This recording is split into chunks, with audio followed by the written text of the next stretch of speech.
It's Tuesday, September 21st, and the time for your Barbados Today morning news update. Insulting, insensitive, and uncaring. FATSA, one of the unions representing severed LIAT employees in Barbados, has labelled the latest settlement offer by shareholder governments.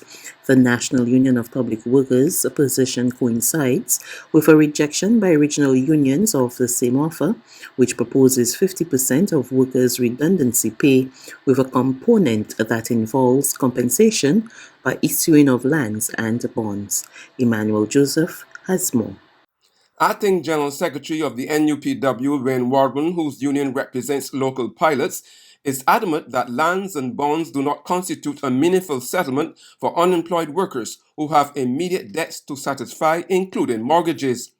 Wardman noted that one of the shareholder governments, that's Antigua and Barbuda, which had put the offer on the table, had further disadvantaged the terminated workers by passing legislation to ensure that the government could not be sued over its financial obligations to the former LIAT staff.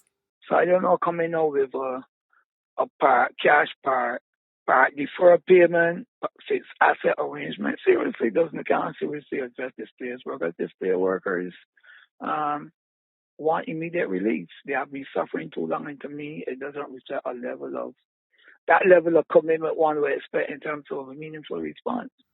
And Neil Cave, the terminated Barbadian pilot who has been leading the campaign on behalf of his colleagues to get the shareholder governments to pay them severance, also weighed in on the latest offer, which was rejected by regional unions. It is definitely heartening to see that the unions have taken a position on the offer that the Antigua administration has put forth, as the suffering of the employees has been very prolonged. I agree wholeheartedly with their rejection of the offer, as it falls well short, in my opinion, of what can be considered as reasonable. For example, in the case of some of the senior staff, what has been offered to them in terms of the cash component equates to less than 15% of what the individuals are actually owed. President of the Leeward Islands Airline Pilots Association, Patterson Thompson, is suggesting that there needs to be a collaborative effort by the four shareholder governments to come together and help improve on the 50% offer of compassionate severance, getting it as close as possible to 100% over a period of time. Emmanuel Joseph for Barbados Today. The Royal Barbados Police Force continues to experience a shortage of manpower. Word of this from Deputy Commissioner of Police, Erwin Boyce, who revealed that the force needs at least 279 more men and women to make up its full complement. He was speaking to reporters on Monday at an event held at the Regional Police Training Center.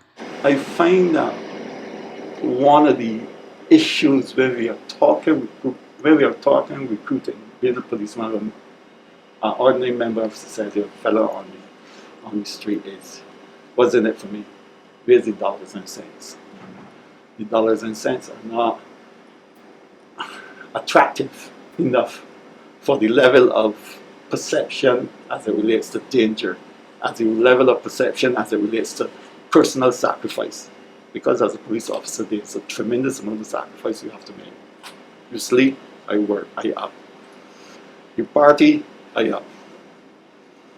So there's so much sacrifice involved that people look to equate that with how much dollars and cents is there for me. How does it compare with other organizations within the island in the first instance, and then secondly with law enforcement in other jurisdictions, in smaller jurisdictions. So that's something that we probably have to look at, and I know that we have negotiating teams as it relates to looking at benefits and welfare issues within the force, so that it becomes a very attractive organization. Prison authorities have embarked on a mass COVID-19 vaccination campaign among inmates at Her Majesty's Prison Dodds in St. Philip. And the prison boss says vaccination of prisoners is being done on a voluntary basis. More in this report from Emmanuel Joseph. Superintendent of Prisons Lieutenant Colonel John Nurse said on Monday that a quarter of the prison population has so far been inoculated against the COVID-19 disease, which up to Sunday had claimed its 59th victim island-wide and infected 104 new patients. NIRS, however, indicated that the vaccination of prisoners was being administered on a voluntary basis. He also said that others were being encouraged to be vaccinated as the program continues. The prison chief said he expects the vaccination drive to go well, as all 795 male and female inmates at the facility, which can accommodate 1,250 prisoners, are being encouraged to take the injection. At the same time, NIRS has confirmed that one of his prison officers has tested positive for the viral illness, which she apparently contracted outside of the penal institution. She tested positive, yes, and as per the normal protocols, anyone who may have been a primary or secondary contact, will get tested, and that has already started. So we don't have an issue, we don't have a problem. The number of persons she would have interacted with is very, very, very small. That was Prison Chief Lieutenant Colonel John Nurse, and I'm Emmanuel Joseph for Barbados Today. COVID-19 Public Advisor David Ellis says rebuilding public trust in COVID-19 figures and using the full force of the media in support of vaccinations will be among his immediate top priorities. He made the disclosure at a press conference held on Monday. Place some attention on concerns which have been raised about the dashboard and the accuracy of the dashboard. On many occasions, people have said the numbers just do not add up. And since I came into this particular role, it is a complaint that has been coming at us time and time again. And we understand that if people do not trust information, it is going to be very difficult to mobilize those people to get them to do what they ought to do. So, in this area, trust is an essential factor that needs to be taken into consideration.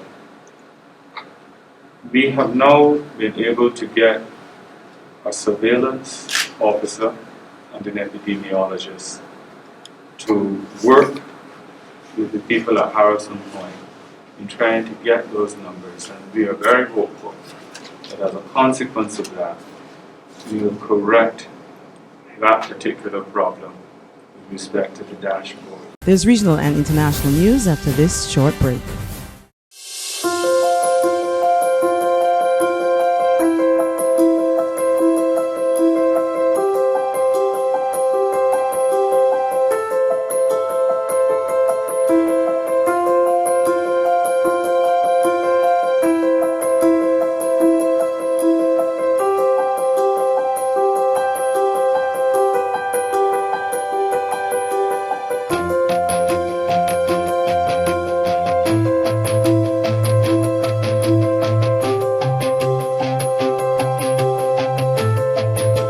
Barbados Today, news you can trust. To news from the region, Guyana's Health Minister Dr. Frank Anthony has sought to assure the public that the Sputnik V COVID-19 vaccine is safe following international reports over the weekend. More from Gordon Mosley of News Source, Guyana. As reports surfaced over the weekend that the World Health Organization has suspended the approval process for Russia's Sputnik V COVID-19 vaccine over manufacturing concerns, Guyana's Health Minister Dr. Frank Anthony is assuring citizens who took the vaccine that they are safe and the vaccine is above board. The vaccine, Sputnik V, is safe because we have seen the results published in the Lancet, which is one of the most prestigious journals in medicine. And in the publication, it talks about the efficacy of the vaccine. Russia first applied for approval from the WHO for its vaccine in February, but has not yet received an emergency use listing. Guyana is the only country in CARICOM that is administering the Sputnik vaccine. The country is already facing major problems with delivery, as there are over 80,000 persons awaiting their second dose of the vaccine for months. The health minister said he remains confident that the Sputnik vaccine will be given the green light from the World Health Organization. So I'm sure once that is completed, that we will see the process of getting the emergency use listing restarted, and hopefully we'll see it come to its finality, where they'll be given the emergency use listing. And finally, the world is on a catastrophic pathway to 2.7 degrees of heating unless countries collectively change course. UN Secretary General Antonio Guterres made the comment to reporters following the informal leaders roundtable on climate change held on Monday. He said to limit temperature rise to 1.5 degrees, a 45% cut in emissions was needed by 2030. Based on the present commitments of member states, the world is on a catastrophic pathway to 2.7 degrees of heating, instead of the 1.5 we all agree should be the limit. And science tells us indeed that anything above 1.5 degrees would be a disaster.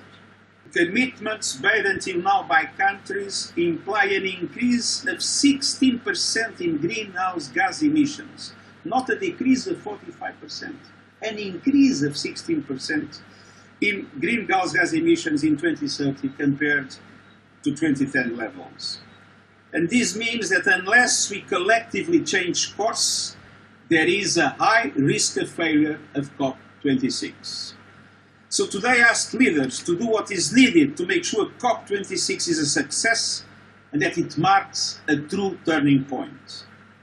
I understand the principle of common but differentiated responsibilities. Developed countries need to take the lead. But it is also essential for several emerging economies to go the extra mile and to effectively contribute to emissions reductions. That's news. But for the very latest, visit us at www.barbadostoday.bb. You can also subscribe to our e-paper, email updates, or like us on Facebook, and sign up for our breaking news alerts via WhatsApp. We're also on Izumi Media in bus terminals, as well as screenplay at supermarkets and gas stations near you. And you can also hear us on Mix 96.9 FM and Capital Media HD 99.3 FM.